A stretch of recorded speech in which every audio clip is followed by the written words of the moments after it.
Personal naman na bumisita si House Speaker Faustino Bogie III sa Ramon Isabela nitong Lunes para maghatid ng agarang tulong sa mga apektadong mangingisda, bunsod ng pagkamatay ng mga isda sa Magat Dam. Si Nomer Corporal sa detalye.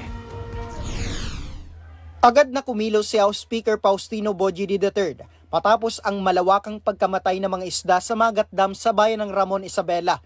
Personal niyang binisita ang mga apektadong mangingisda upang alamin ang kanilang kalagayan at pakinggan ang mga mungkay para sa agarang pagbangon ng kanilang kabuhayan.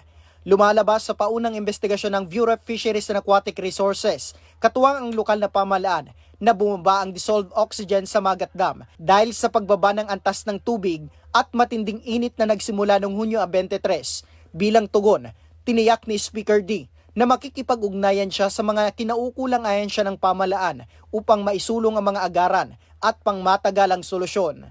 Isa sa mga inilatag na hakbang ng National Irrigation Administration ay ang malawakang dredging at ang paglilinis ng Magat Dam upang mapabuti ang kalidad ng tubig at makaiwas sa kaparehong insidente.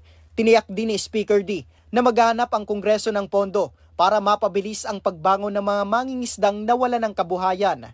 Samantala, patuloy ang paghatid ng ayuda ng pamalang bayan ng Ramon, katuwang si Isabela Vice Governor Kiko D sa mga mangingisdang labis na naapektuhan ng insidente. Para sa totoong balita sa Bagong Pilipinas, Nomer Corporal, Congress News.